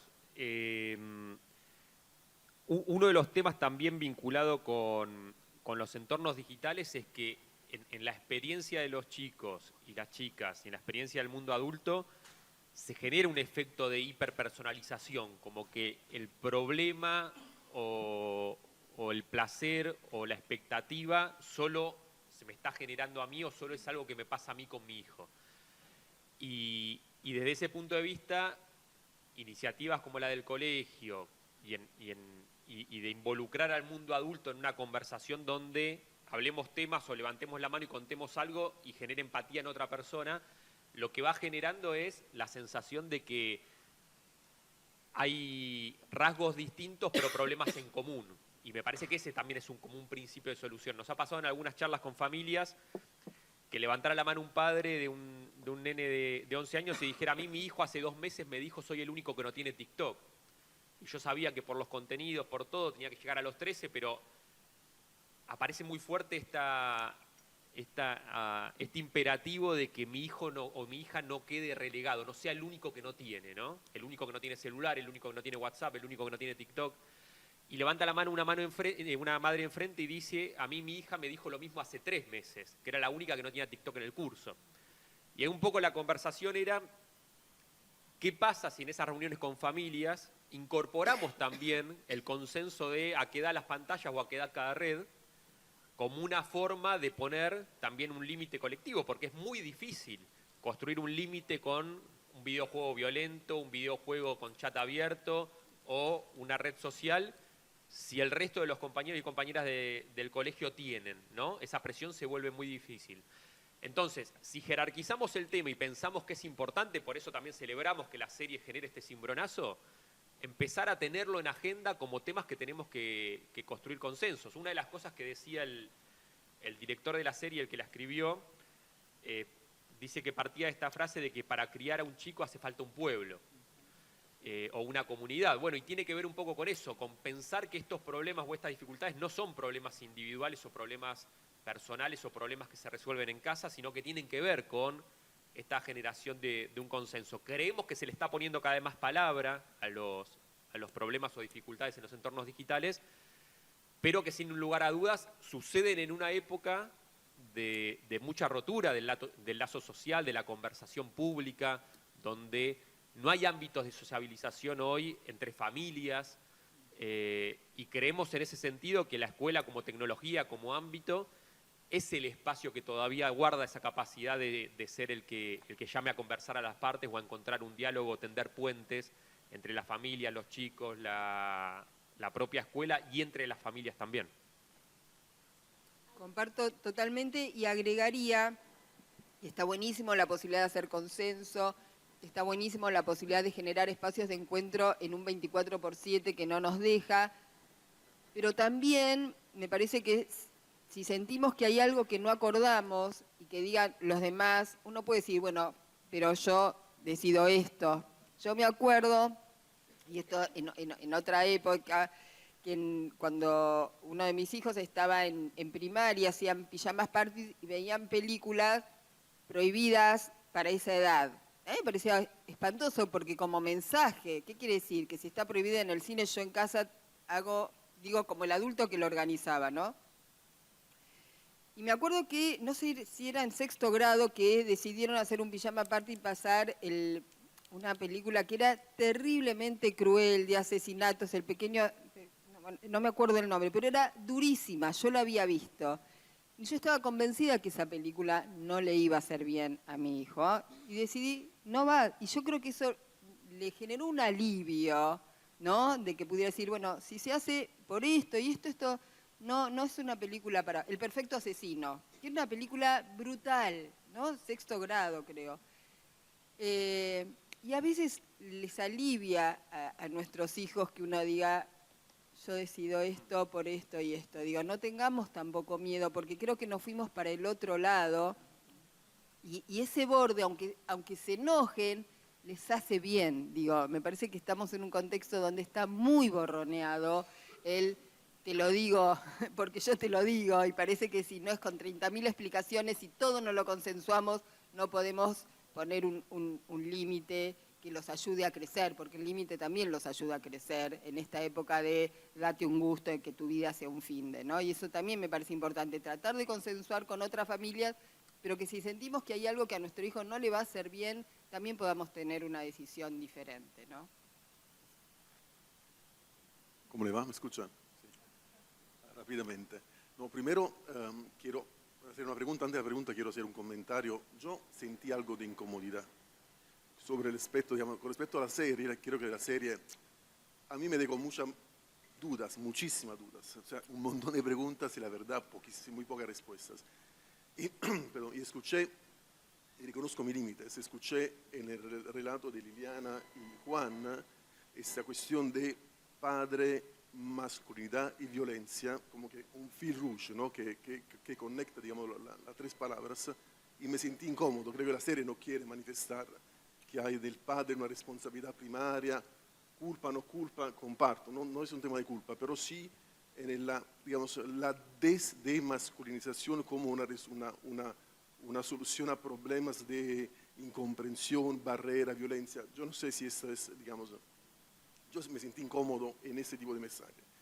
La pregunta es, el espacio teléfonos de los chicos, un teléfono que incluye un mundo de conversaciones, de agresiones, violencia, juicios, hay de todo, ¿no? Contenido de todo tipo, la forma en que se comunican, y yo tengo una mala costumbre, digamos, que mi hijo, yo tengo 3 hijos, yo prometo no entrar, no, como dicen ellos, no violar su espacio íntimo, porque para ellos es un espacio íntimo, y yo no mantengo esa promesa. O sea, sistemáticamente, sin que ellos se enteren, voy entrando en ese espacio porque me preocupa, porque así como entro cuando duermen o cuando comen, me interesa saber qué pasa en ese espacio. Y veo de todo. Y esto, digamos, de alguna manera me lleva a intentar comentarle a ellos. Me parece que escuché a alguien me dijo, invento historias, invento relatos porque no sé cómo resolverlo. Mi pregunta es, ¿cómo se hace para traer a la mesa de un consenso, un control? Yo quiero hablar con ellos de estos problemas, no sé cómo hacer, porque me hacen jurar no, que este es un espacio intocable, inviolable, y veo cosas espantosas, pero no de ellos simplemente, de cómo se habla, de lo que se dicen, de los juicios hacia los profesores. O sea, es cosas que son imposibles mirar. ¿Cómo se hace para manejar este consenso, control? ¿Qué se hace en este? Bueno, a ver, son varias cosas. Nosotros un poco la mirada que planteamos respecto a cómo acompañar, siempre planteamos que hay que tener en cuenta la edad y que es de autonomía progresiva, ¿no? Que no es... A ver, empezando al revés, si pensamos de los más chiquitos, tenemos que hacer un clic, un cambio, que creo que ya en términos generales hay un mayor consenso sobre esto, en que ya no estamos en la etapa, ya no estamos en 2010, 2011, 2012, 2013, donde la tarea era la de la inserción en el mundo digital, la de atacar la brecha digital y generar inserción o educación digital a edades muy tempranas. La brecha digital existe, tiene que ver con con cuestiones económicas, geográficas, pero en términos generales, sobre todo en los centros urbanos, la presencia de pantallas es casi total en las casas. Tratar siempre de que en esa autonomía progresiva vayan de pantallas más grandes a pantallas más chicas, a menor edad del niño o la niña, la pantalla más grande y en un ámbito de circulación. ¿Por qué? Porque eso que está sucediendo ahí lo tenemos que poder ver cualquier adulto, cualquier persona que circula por la casa. La pantalla más chica implica un nivel de autonomía mayor. Entonces, si vamos a ceder con la pantalla en la pubertad o preadolescencia, empecemos de pantalla más grande hasta llegar al dispositivo móvil, ¿no? Preferible una tablet, preferible la computadora hogareña, una notebook. Si a los 10, 11 años va a tener una pantalla con acceso ilimitado o propio, para tratar de llegar al dispositivo individual lo más tarde posible. Nuestra experiencia y un poco nuestra perspectiva tiene que ver con que esa autonomía progresiva sea charlada y conversada. Control parental o poder ver lo que hacen tiene que estar puesto en palabras. ¿Por qué? Porque en general se convierte en un boomerang si entramos en una dinámica de detective y escaparse del detective. Porque hay un momento o edades en la cual no vamos a poder seguir lo que están haciendo, y si se rompió el puente, el diálogo, la confianza, porque papá o mamá me estaba espiando, entonces yo juego a escaparme siempre, ya no hay posibilidad de retorno en diálogo de esa mala experiencia. Entonces, creemos que incluso tiene que ser con conversación esa regla. Vas a usar la tablet solo o sola y la condición es que yo voy a poder mirar el historial. O vas a tener el celular pero con control parental. Eso implica que yo voy a saber lo que vos hacés. Usalo sabiendo que yo voy a saber. A determinada edad no, ¿por qué? Porque vos vas construyendo tu intimidad, tu autonomía progresiva, voy a dejar de saber y voy a confiar en que vos me cuentes cuando veas algo que no te gusta, cuando pase esto, cuando pase lo otro. Siempre con ese diálogo. Sabemos que es difícil, sabemos que hay un montón de riesgos, por eso insistimos mucho en esta conversación entre familias. Es muy fuerte la presión ante el primer celular o ante mentir con la edad para entrar a TikTok, que me deja entrar a los 13 pero pongo que tengo 13 cuando tengo 10, ¿no? Es muy fuerte la presión que se genera, entonces tenemos que construir herramientas y si lo hacemos codo a codo con otras familias, apoyados con el colegio, es distinto. Lo mismo respecto a las pautas de conexión y desconexión.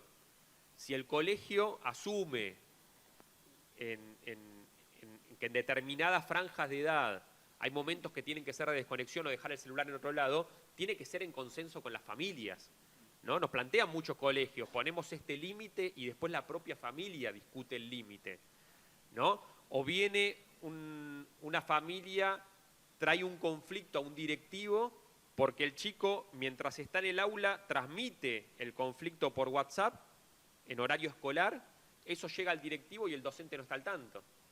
Bueno, hay un primer problema de por qué una madre o padre está chateando con su hijo a las 11 de la mañana, si en ese horario está en el colegio. Entonces, nosotros nos gusta reemplazar la palabra prohibición por desconexión. De lo que nos desconectamos o a lo que le tenemos que poner límite implica ponerle mucha palabra. Conversamos mucho de por qué me tengo que desconectar y me permite conversar qué pasa cuando me conecto. Y hablamos mucho de las pantallas. Estamos hablando acá hace 1 hora y media sobre esta serie y mucho que tiene que ver con los entornos digitales sin presencia de pantalla. No es necesaria la pantalla para hablar de los entornos digitales. A los chicos les interesa muchísimo hablar de algoritmos, conocer cómo funcionan las plataformas. A los chicos, así como se rebelan con el mundo adulto cuando se sienten manipulados, no les gusta que las plataformas los manipulen. Construyen prácticas como domar al algoritmo en TikTok, construyen más de una cuenta y empiezan a poner a buscar en una cuenta cosas que a ellos no les gusta para que el algoritmo no los cierre un lugar. Esas prácticas de autonomía tienen que ver con reconocer cómo funciona. Y cuando se reconoce cómo funciona la plataforma y la envergadura económica que tiene la plataforma, en general a los chicos también se les despierta un bichito de que la autoridad contra la que me rebelo no es siempre mi papá, mi mamá o el docente. Puedo empezar a rebelarme también con algo de esto, que me está llevando a lugares a los que quizás no decidí ir. Pero para eso es necesario conversar y generar conocimiento, y a los chicos les súper interesa esto. ¿Por qué la casa de apuestas gana siempre? ¿Cuáles son los algoritmos que generan el feed en el que navego? ¿Por qué cuando converso de determinado tema me aparece esta publicidad? ¿No? Como temas para conversar que son convertir el problema en objeto de estudio, que es lo que hizo siempre la escuela. Yo también ahí, una cosita, bueno, comparto plenamente lo que decía Santiago en relación a esto de también de ir construyendo, digamos, ayudar a construir la autonomía progresiva, ¿no? A medida que aumenta la edad, los chicos deberían tener menor representación por parte de los adultos, pero no menor protección. Digo, esto también me parece como que es súper importante tenerlo en cuenta y poder ahí ir como negociando algunas cuestiones con relación a la autonomía. Y esto que traías de la incomodidad en esta asociación de padres, masculinidades, violencia, digo, la intención no es, o sea, generar culpabilización, digo, de alguna manera todos somos víctimas de un sistema opresor como es el sistema social de género, digamos, ¿no? Pero lo cierto es que los varones tenemos algo con la violencia que forma parte de nuestra socialización. Digo, cuando yo digo que los varones se suicidan más que las mujeres, tiene que ver con algo, digo, tiene que ver con esta imposibilidad que tenemos desde pequeño de decir que algo no nos gusta, que la estamos pasando mal, que estamos sufriendo. Digo, no está habilitado. Sí está habilitado que nos enojemos, que gritemos en la cancha, que lloremos cuando gana nuestro partido, cuando ahí sí podemos hacerlo, digamos, ¿no? No para expresar malestar, para expresar debilidad, digo. Que los varones se mueran más es porque se mueren no solo digamos, en sus propias, digo, con lesiones autoinfligidas, sino también en manos de otros varones, digo, los homicidios, las agresiones, ¿sí? Entonces, cuando discutimos esto de los femicidios, y más femicidios, menos femicidios, digo, quienes matan más son los varones. Las cárceles están más pobladas de varones, más allá también de que son varones pobres, y digo, y hay otro análisis necesario para hacer.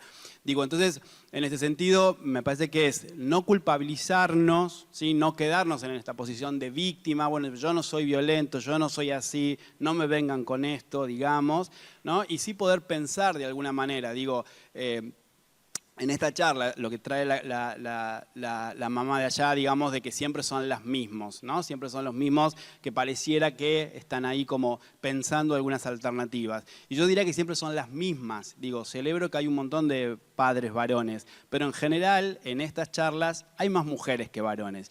Y no tiene que ver porque, digo, hay mujeres que trabajan y dejaron de ir a trabajar y pidieron permiso hoy para estar en la charla, pero hay algo del cuidado que se le atribuye a las mujeres. Anda vos, digo, mi trabajo es más importante, yo no puedo dejar de trabajar, sea lo que sea, no me interesa, lo que sea, digo, ¿no? Y esto es también una señal o un síntoma, digo, de que estas cuestiones de cuidado, ¿no? Quien tiene que acompañar, bueno, anda a ver qué le pasa a tu hijo, ¿no? En general son las madres, digamos. Y eso también es absolutamente cultural, eso también es absolutamente aprendido, digo, y en ese sentido el ejercicio también de poder ver cómo hacemos para desarmar eso y que demostremos ternura, que demostremos debilidad, que demostremos no saber, no nos hace menos varones, ¿sí? Entonces ese temor a la desmasculinización, digo, no nos debería, ¿no?, impedir ahí como, bueno, expresar también lo que nos pasa. Me parece que ese es un desafío también en este contexto.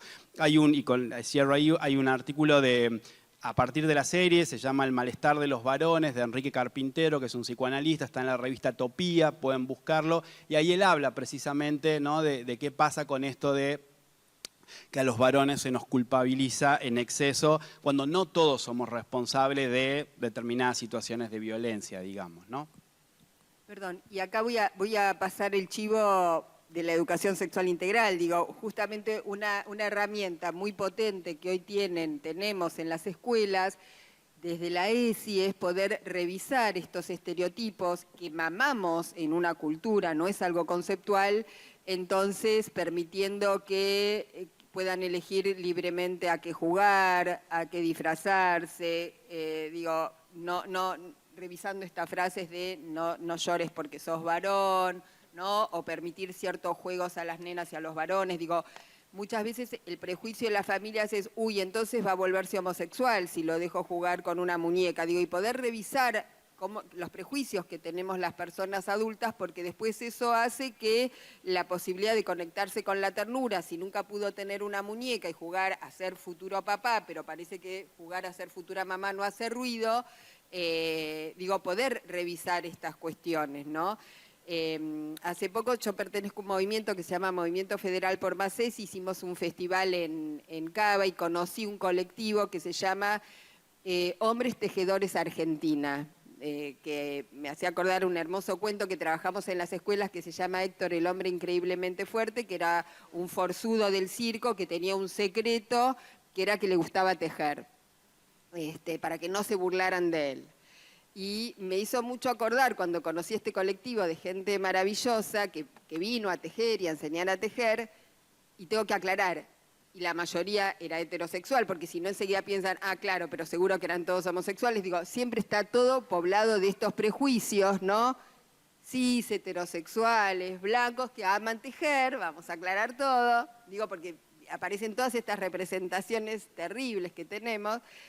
Y varios de ellos me contaban, y me pareció re interesante, que les encantaba siempre el tejido desde adolescentes, pero que cuando iban a comprar lana decían que era para la mamá, para la hermana, para la abuela, ¿no? Nunca pudieron, hasta de adultos que se encontraron, ¿no? Y a mí me pasa lo mismo que a usted, hasta que podían ir a una casa de lana, es decir, es para mí, ¿no? Y me parece re interesante este ejemplo de cómo estamos moldeados, ¿no? La vergüenza que le puede dar un hombre ir a un lugar y decir, estoy aprendiendo a tejer, me gusta, ¿no? Eso no corresponde a las mujeres. Bueno, para que no nos pase esto, la ESI tiene ese sentido, ¿no? Que dejemos de vincular, que los varones tengan permiso para expresar el llanto, el dolor, el miedo y no sentir que eso es sinónimo de debilidad. Esto nos parece importante. Estamos llegando al cierre del espacio de intercambio. Escuchamos dos últimas preguntas de Constanza y Carlos. Hola, buenos días. En primer lugar, millones de gracias, me voy perpleja. Perpleja por todo lo que no sabía, así que gracias. Yo me hago una pregunta porque creo que sobrevolaron en las tres presentaciones algunas cosas que a mí me importan, me ponen ahí y me pregunto reiteradamente, ¿no? Esta cuestión que trajiste, Liliana, sobre las asimetrías, que Juan también trabajó en relación con las masculinidades, y por supuesto Santiago también con la crisis de autoridad cognitiva, ¿no? La pregunta puntual sería justamente por el lugar de la intermediación, el lugar de la, dijeron representación en un sentido que yo usaría de otra manera, pero el lugar de la mediación. Nosotros, por ejemplo, Santiago, aprendíamos de manera mediada, ¿no? No sé cómo decirlo bien, con mediaciones, con lecturas, y después reflexionaba. Ahora pareciera como que la información, ese flujo de información, es el mismo trabajo de conocimiento representativo que nosotros teníamos. Entonces, ahí me empiezan a aparecer algunas cuestiones que son del orden de lo cognitivo, de cómo aprendo, de lo nociológico, pero también otras preguntas que tienen que ver más con lo político en el sentido amplio, no de partidos, sino de lo político.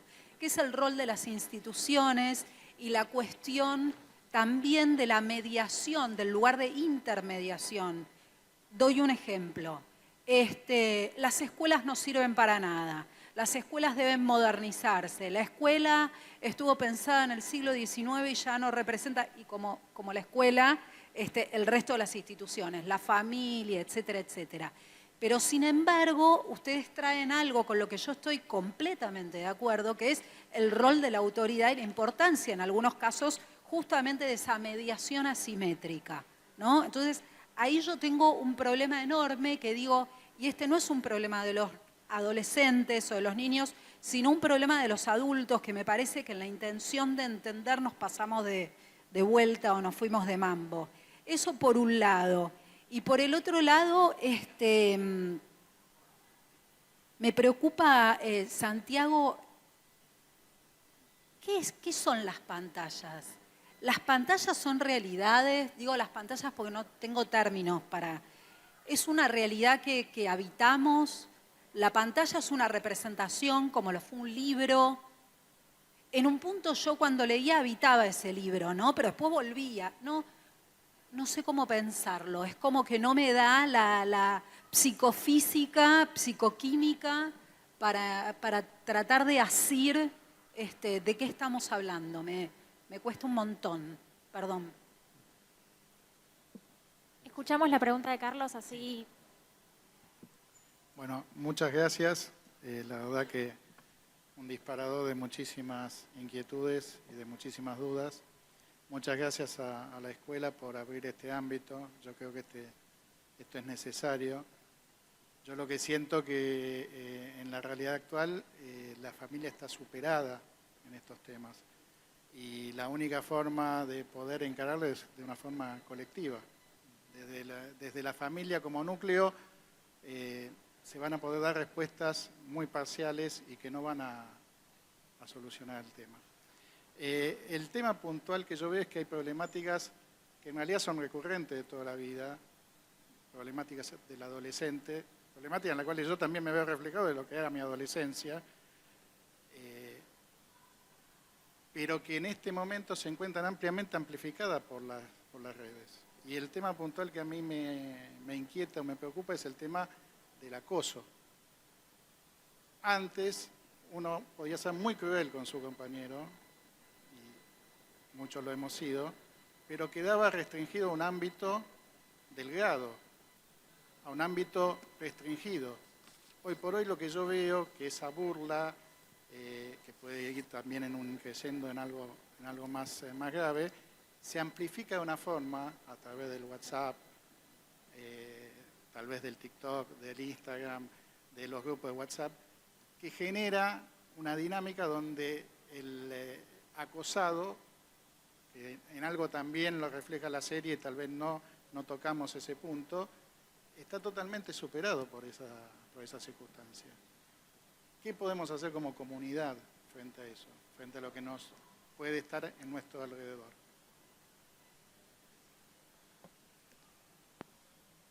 Bueno, son temones. Sobre el tema de pantallas y cómo pensarlas, también sería para una charla entera sobre eso porque son temas súper interesantes. se están pensando mucho ahora en tiempo real desde disciplinas como filosofía de la técnica, Eric Sadin, distintos autores, con distintas miradas. Yo ahí lo que creo es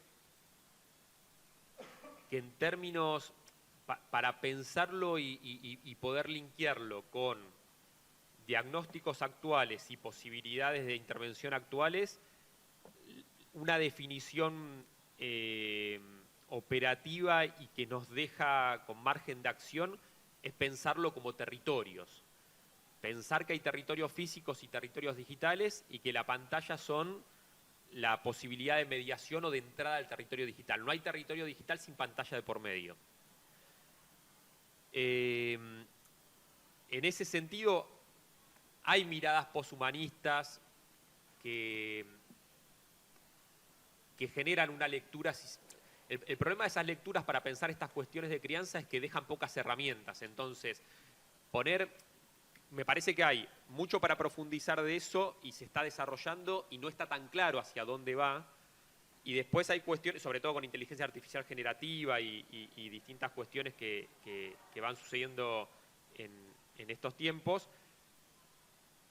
pero que ninguno de esos horizontes son contradictorios con pensar a los entornos digitales como territorios. Me parece que eso sigue siendo hoy la construcción más sólida para pensar estos temas. Entonces, yendo un poco a lo que vos decías, territorios digitales que en su arquitectura tienen como característica este flujo de información indeterminada, que ese flujo de información y la posibilidad de acceso veloz e inmediato genera un desafío casi inmediato a toda autoridad.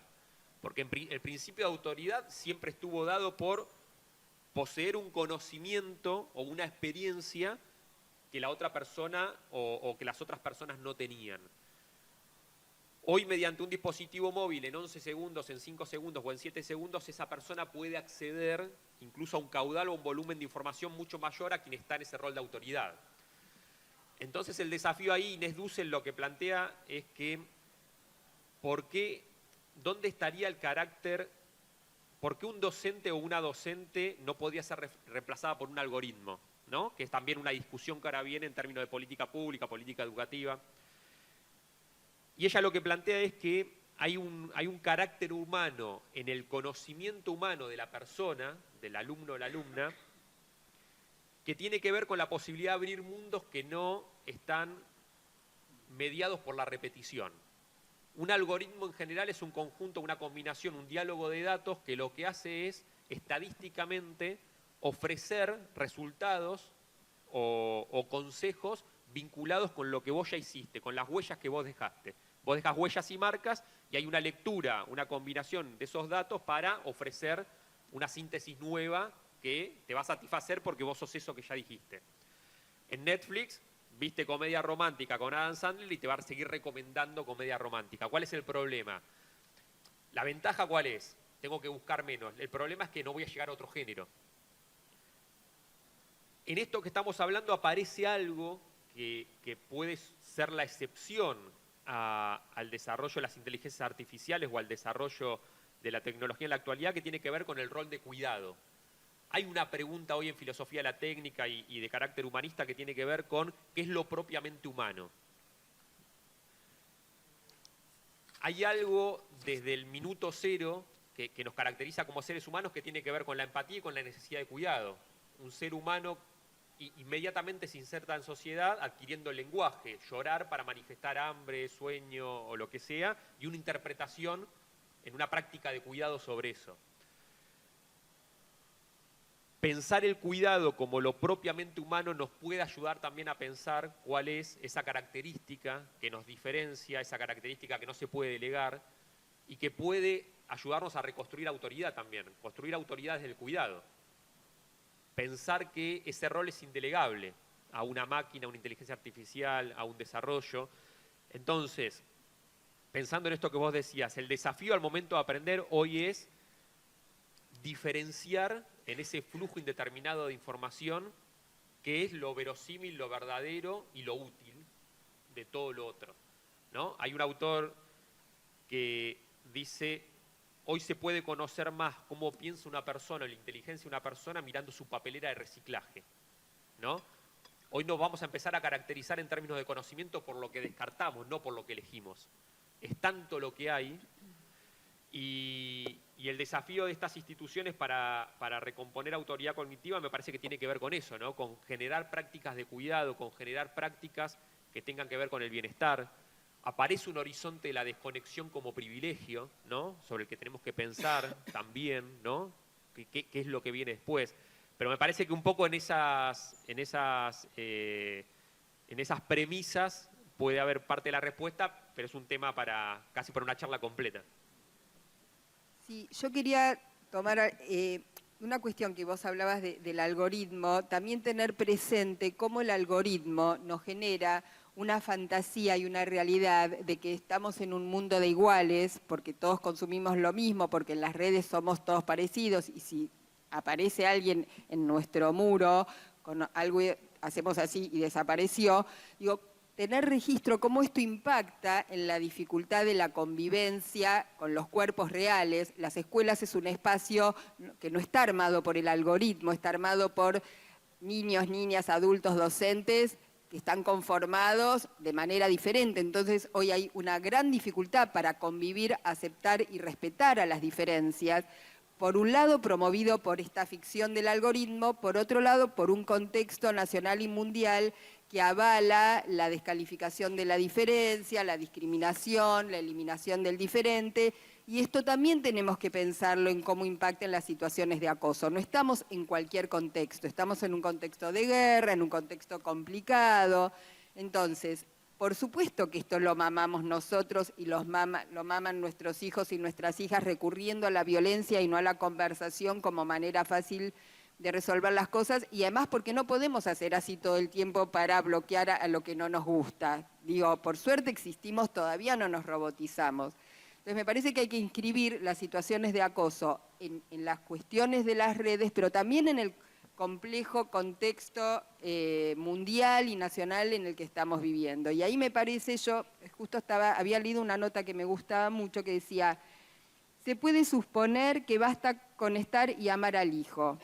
Esto claramente no alcanza. Necesitamos problematizar si el amor que se transmite es un modo de amor que habilita a ese hijo a pensarse en comunidad.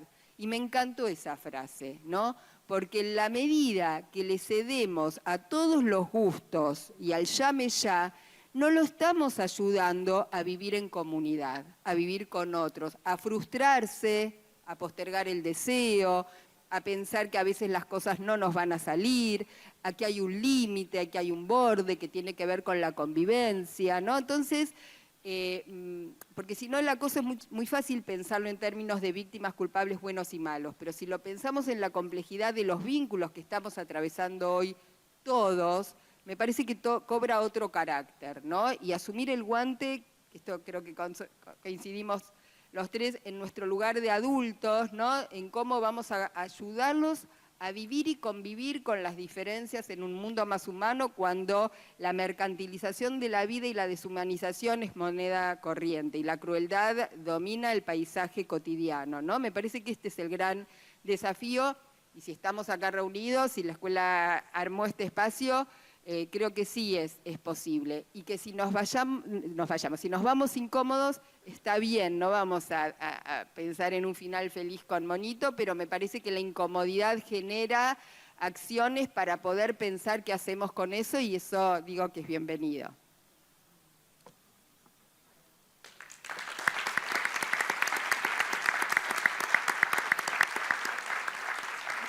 Nuevamente agradezco a los invitados, las invitadas, para venir al colegio. Justamente la intención era seguir consolidando esta comunidad que somos, con la familia, los alumnos, las alumnas, y poner, digamos, los temas que nos ocupan de los dos lados. Lo hablamos mucho en las reuniones, y un poco el horizonte es poder dialogar de las necesidades que vemos de todos lados, y poder acompañar en conjunto a los niños, las niñas, los adolescentes, las adolescentes, para construir el futuro, porque como decimos siempre en la Colombo, lo que caracteriza la formación que brindamos es lo integral, un enfoque al desarrollo que sea integral. Entonces,